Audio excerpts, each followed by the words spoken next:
Welcome back to the channel. Today we are going to do a little stroll at the Pond Hawk Natural area where we're going to test out and compare the new iPhone 17 Pro Max camera against the DJI Osmo Pocket 3. I have both cameras and I'm trying to decide which one to use on my upcoming continuation of the Florida Trail. I've recently been considering just using the iPhone 17 for everything.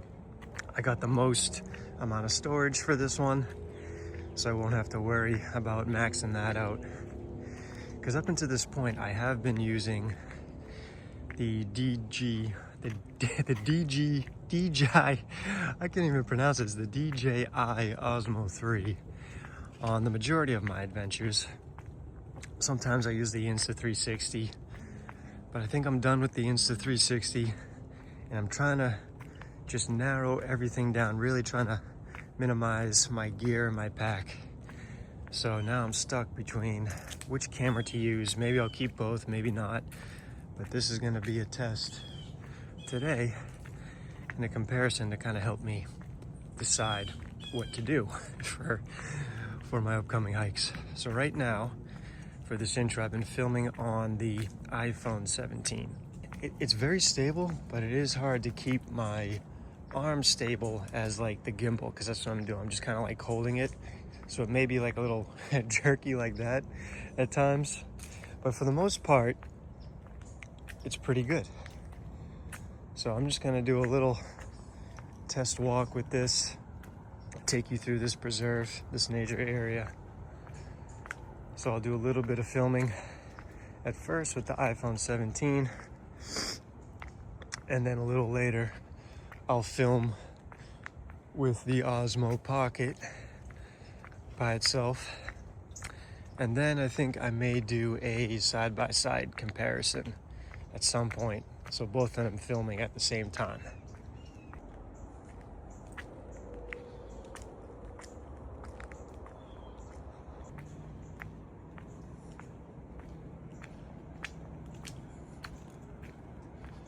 Let's see if I can zoom in on this spider web.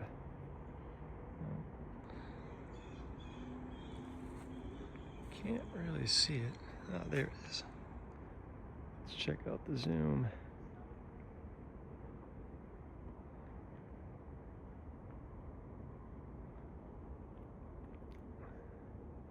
Oh, so this is pretty cool. The zoom feature is actually pretty advanced for the iPhone, because right now you can't really see the spider web too well. So when I go to zoom in, right, I can go in pretty far, and when I get to a certain point, it does a picture-in-picture here. So you can see it's very zoomed in, but you can't see this portion of it. There's actually a smaller picture in the top left of my screen on the iPhone, so I can and that's a zoomed out version, so I can see where the what I'm zooming into, and then it encapsulates, or it squares out where I'm looking. So that's an interesting feature. The zoom feature is a lot better than the Osmo Pocket, because I can do pinch zooming with my other hand, or I can just, press a 2x, 4x, 8 button like this, so I can zoom out pretty easily with just one hand as well. So far, the zoom feature far exceeds the DJI. So I'm really digging the zoom features here. You can get really in close at like a macro level. See, I really like this picture-in-picture, because it's a zoomed out version to help me see where to zoom in, if that makes any sense, because before you're kind of just like guessing where the animal or your subject is on camera. because you're so zoomed in. But look, I can see the birds, right? They're just chilling around up there. Let's see if I can go in. Can I go in closer? Oop. Okay, so I can zoom in more than 8x. Wow. I can go like 24x zoom. Let's zoom in on this spider web real quick.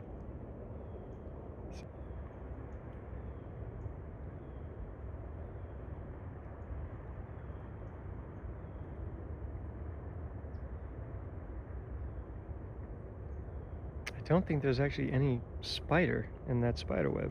It looks like there was, but I don't think so. Now, another thing I wanted to test was the sun glare on this. You still get that, yeah, unfortunately you still get the glare. You can see the green dot, or like that kind of green reflection right there when you're pointing the camera into the sun. But overall, the clarity is amazing. The image, ooh, I almost tripped. Just played back that video, or that portion of the video you saw where I tripped, just to see how well the phone stabilized it. And it actually did a really good job. Now, the one thing I did notice is obviously, at least intentionally try to keep your arm as still as possible. Where, you know, I kind of just want to enjoy nature and walk around. But I guess, you know, if I practice a little bit more, I should be able to kind of keep my arm pretty damn still. Like, I'm doing a pretty good job right now, keeping it nice and level, but that's the only thing. You just have to consciously be aware of where your phone is pointed and keeping your arm nice and stable and locked in.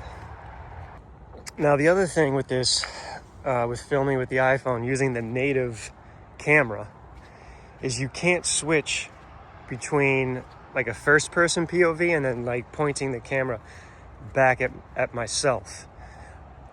I was hoping there would be a feature where I could just switch between the two, you know, without downloading a third-party app. But unfortunately, Apple hasn't built that in yet, so you have to, if you want to film yourself, like if I want to film my face, I have to obviously stop recording and then switch the POV and then start recording again. Now, I did find this app, this third-party recording app called Blackmagic, where that allows you to switch seamlessly from first-person POV to pointing the camera back at yourself without having to stop recording. So that is another option that I was considering using with the iPhone camera, was using that third-party app. But, you know, that takes up more storage. It's going to use probably more battery, more energy. So that's just something to consider. But it is pretty efficient, pretty seamless, and pretty effective, pretty convenient, you know, for filming. I would just have to remember to always open up that app anytime I start filming. One more thing I did want to try was just kind of standing in front of it and moving around in case I wanted to do some type of video where I'm just talking and standing in front of a camera like this. But I don't think it can hear me as well. I don't think the audio will pick it up, so I need a mic to connect to my phone, and I think that's where that third-party app would come in, using that Blackmagic with a microphone. But I've tried that before, and I know the sound quality is not as good as using the native mic on the iPhone. So that's another thing I need to think about too. But it's very rare I'll be doing a video like that where I'm kind of standing away from the phone. Usually I'll just be holding it up, or I'll be close enough like this where the sound should pick up my voice. And now we're gonna switch over to the DJI. I want to test the DJI with and without the microphone. Another thing I needed to consider too was the wind. Unfortunately, today is not a windy day, so I'm not sure how well the iPhone 17 will handle the wind in regards to audio quality. I'm assuming not that well, because I know the DJI handles it pretty good with the mic and also without it. So that's an unknown right now with the iPhone 17. It might do a good job of it. I don't know. Let's switch over to the DJI. One thing with this, I got to remember to look at the camera at the like the little lens on the left side of the iPhone instead of looking directly at it, because it looks like my eyes are looking off in one direction instead of directly at the camera. So that's just something else I need to remember if I'm gonna use the iPhone 17 for my filming. Okay, this is the third try of doing this because it just keeps stopping. The Osmo Pocket keeps stopping its recording of me when I'm trying to fix the face track or something. I don't know, maybe I'm hitting something. But once, like while you're recording for a while, I notice it kind of goes blank while I'm looking at the screen and the camera at the same time. And I was checking to see if the face tracking was working, and maybe that's when it stops. So I don't know, but let's start there with the face track. Clearly, you know, it'll follow me anywhere I walk. If I'm trying to do a video like this of me kind of walking along or walking by on trail, it'll follow you pretty smoothly for the most part. Sometimes it works, sometimes it doesn't.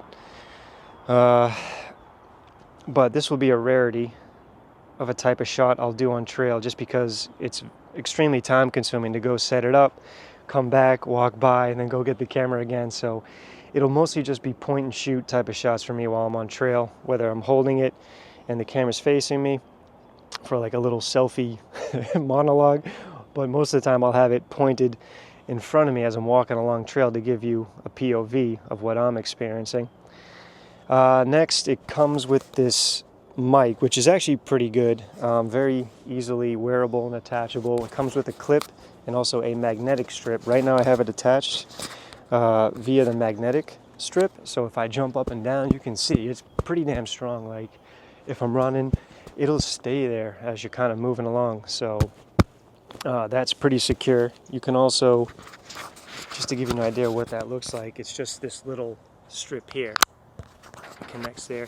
You can also use the clip too, to clip it onto your hat or your shirt. But we'll use the magnetic strip for now. And it comes with a wind muff or mic muff to block out the wind. And I mean, overall, it's a pretty easy camera, straight out of the box. Turn it on, point and shoot, and you're good to go. I do like how it comes with this tripod, so you can place it anywhere if you want to do a video like this and sit it down. Just to give you an idea of what it looks like, it's just this little piece here. It connects to the camera via this section here. You just stick it on the bottom and you're good to go, and then it packs up pretty nice too, just like that. So that's a nice little add-on feature there for this camera. The only thing with this is you got to be very careful of the lens piece or the top of this camera, because it is pretty fragile. This is kind of bringing back memories of how I filmed this on trail, because it's been a while since I used this. When I was not using it, I always put it back in the case, which is nice to protect it, because the head is pretty fragile. It can be pretty loose. It does automatically, it does like an automatic locking mechanism when you turn it off, which is nice. But sometimes, if you don't use the case and you put it in your pocket, the head can become kind of loose. So it's always good to pack it in this. But the cons to this camera already is just how modular. Like, it's a pro and con of the modularity of this camera. It's nice as like how it has all these different little pieces that, you know, pack down to a small size, but there's also it's also a lot of pieces to keep track of as well, right? Because now as I'm filming this, I have to hold this case. I mean, I can put it in my pocket too, but then, you know, that's just taking up extra space, extra storage. Like, what if I had something else in this pocket, like my wallet or something? Like, it does barely fit in my pocket with my camera. But again, you know, that's just another, from a minimalist perspective, I don't like how modular it is because of all the pieces I got to keep track of. But on the flip side, it does, you know, it does pack down nicely. It does keep it nice and tight. And it is cool how the flexibility, how you can switch in different pieces and keep it protected. Whereas the iPhone, you know, it's just one rectangular block that you got to be aware of. And that's it, which is nice from a minimalism standpoint. Okay, that was just a quick ramble of all like the things that are kind of coming back to me now after using this on trail for over 100 or 200 miles ish. So let's go for a walk while using the microphone, and then we'll switch it up and not use the mic to test the audio quality, see how that sounds. And we are off. Now, this is probably one of the best things about the Osmo Pocket is just you can stealthily film your walk.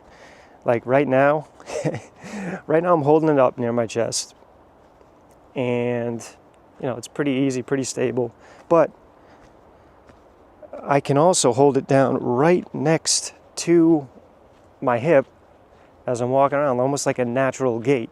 So this, what I'm filming right now, is me holding the camera right down near my pocket.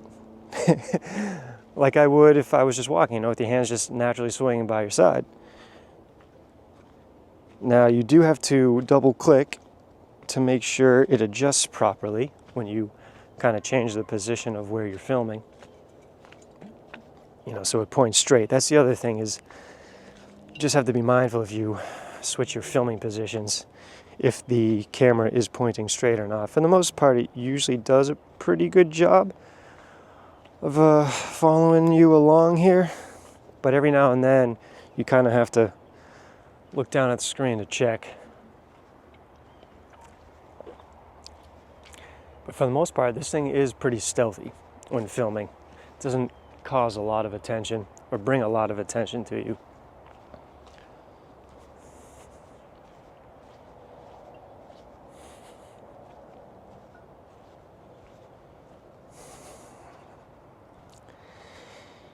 Now, as you can see, I adjusted, or I moved the position where I'm filming from, and it didn't really follow along. So I have to double click, and then it brings it back down to kind of like center level or eye level. But as I move around, it's pretty smooth, right? As I kind of look around, up, over here, it does a pretty good job depending on what setting you have it on. I think I have it on like walking mode and like kind of like free moving with the gimbal. There are a few different settings for that. So you have to play around with those settings and kind of get used to them. There's a little bit of a learning curve there, but not much. And now let's test out the zoom with this. It only goes 2x, so for example, oh, and that's the other thing too, if you do 3 clicks, it flips it back around towards your face, and then face tracking is enabled, which is a pretty sweet transition there, right? I don't have to stop recording and then flip the screen around like I would with the iPhone. With this, it's pretty smooth. I can triple click or double click, whatever. I think it's 3 clicks, and then it switches it back around facing the other way.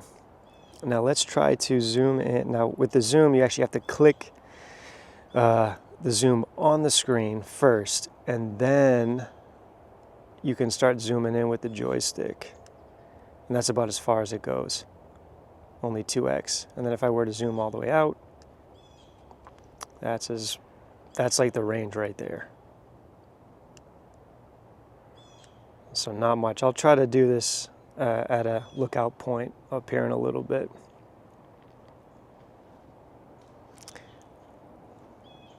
And then you can also control the swivel of the gimbal and the camera with the joystick. It's not as smooth, so I'll do that right now. So that's, when you see this thing turning, that's me using the joystick. And it has a, like, it almost I think it does a full 360 here. which I didn't know, only to 1 point. So it doesn't do a full 360. Maybe 270 degrees-ish. Oh no, yeah, almost a full 360.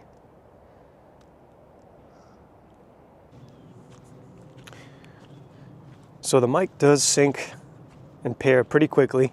There's a few buttons that you got to push for it to sync, but once you get the hang of it, it hooks right up pretty quickly. Even when you turn the camera off and turn it back on, it pairs fairly fast. And so far, I think the sound quality is pretty decent with the mic. I'm still using the mic. Oh, I just walked into a spider web. Oh, God. But the next clip's going forward, I think I'm going to turn the mic off and see how it sounds.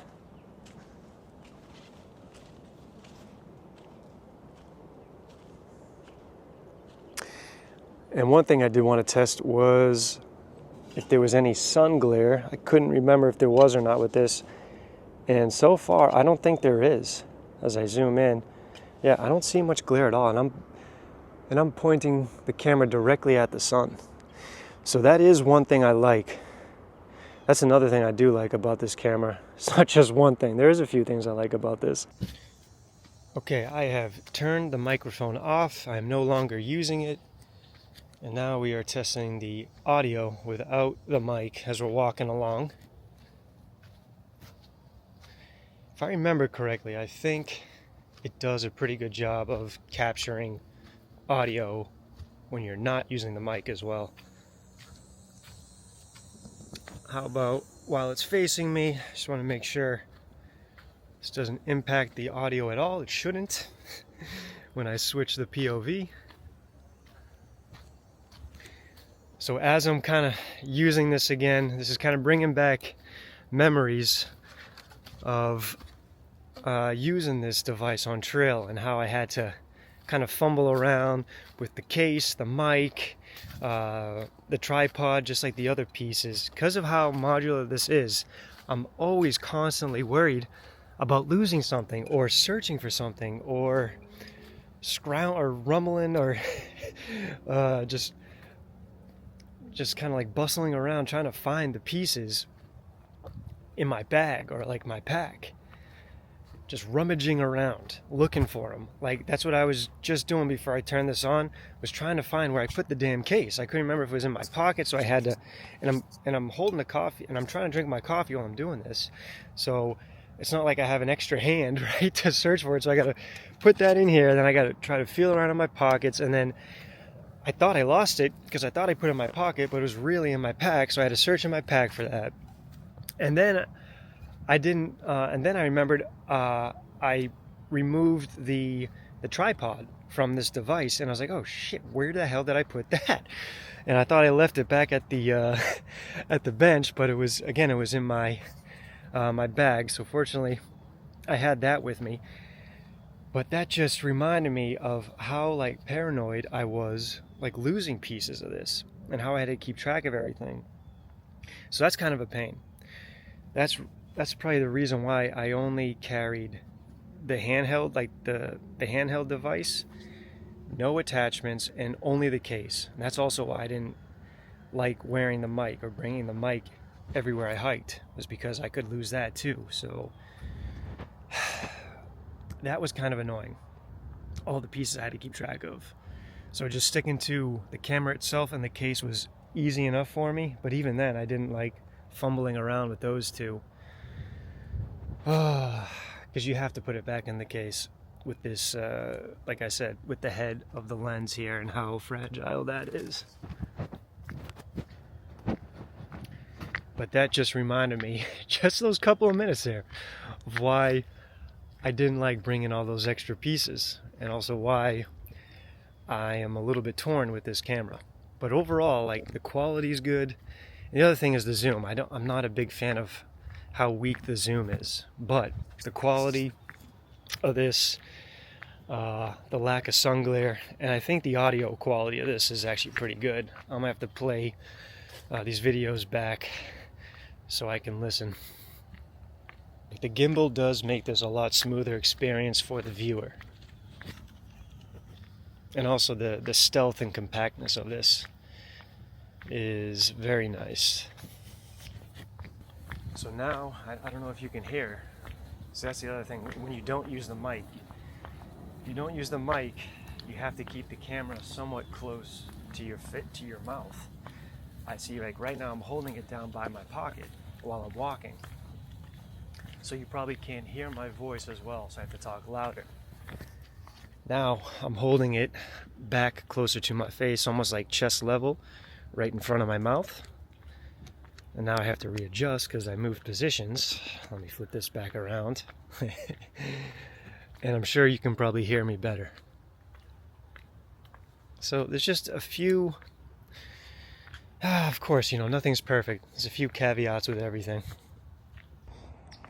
For this next section of trail, we're going to be doing a side-by-side comparison. I literally have both my iPhone and the Osmo Pocket filming at the same time while I'm walking this section of the trail.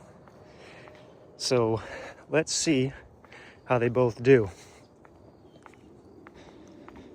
And I'll put this up on screen on the video side by side so you can see. We'll do a quick little pan this way, overlooking the prairie. We'll turn and we'll continue on. I also want to test the audio as well while I'm doing this, so I'll continue to blabber on about nothing. Beautiful morning out, actually.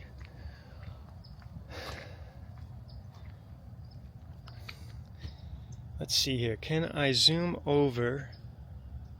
Let's see how well I can zoom here over to the... I don't know if I can zoom at the same time over to that outlook over there, but we'll see.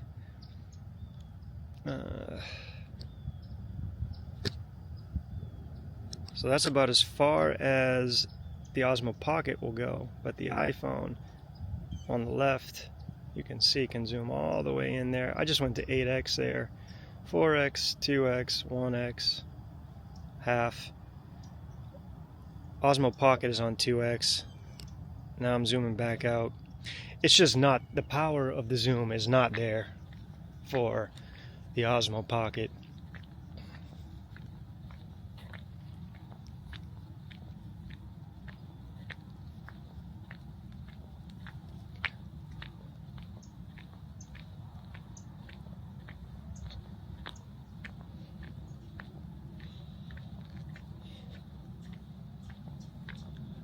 I'm intrigued to see, stability-wise though, how these look side by side.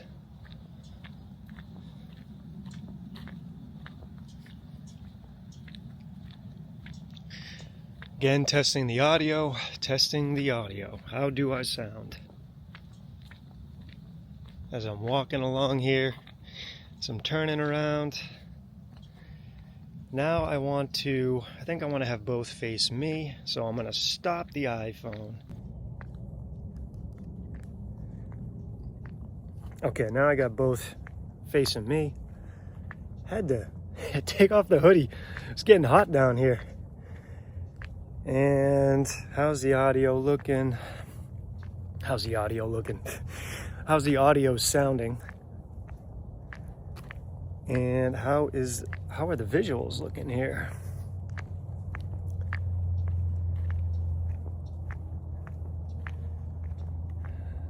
The iPhone seems like it's really zoomed in. I have to hold it out further, I feel like.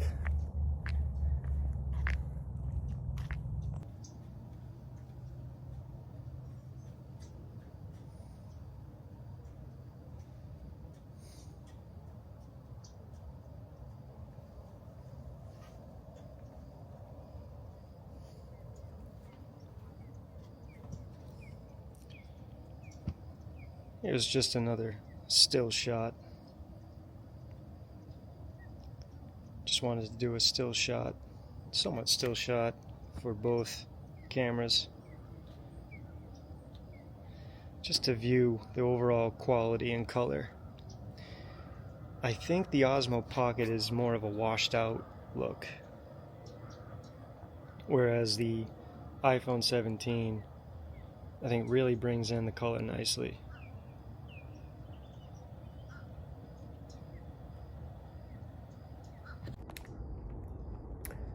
Another test I wanted to do was how well the camera picks up my face in the shadows. As you can see, I'm facing away from the sun, but having the cameras point towards the sun, just to see how well it picks up my facial features, or if it's just gonna be a big old silhouette of or a big old shadow of myself.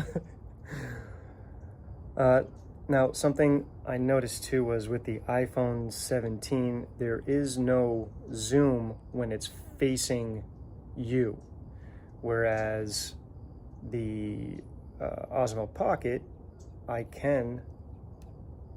believe I can zoom in, yeah, while it's facing me. Yep.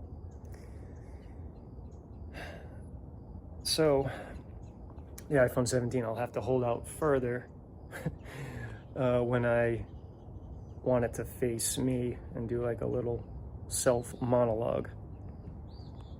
But overall, in regards to picking up my face in the shadow, it looks like, at least from what I can see, it looks like the iPhone 17 does a better job of that. I can actually see my nose, my eyes, my mouth, whereas the Osmo Pocket, it just looks like a silhouette. It looks like a shadow. I can see the outline of my ears and my head and my hair, but I can't really see my face too well. So that's something you may be able to brighten up in post with the Osmo Pocket. I have packed up the Osmo Pocket, put it away for now because we're done filming with that. Coming to the end of this experiment. And another thing is the behind the scenes, like the editing of all these videos using both devices.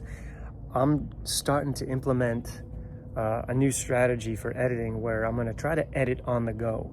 So as soon as I finish like a block of videos or even just a single video, I'll sequence them in CapCut immediately.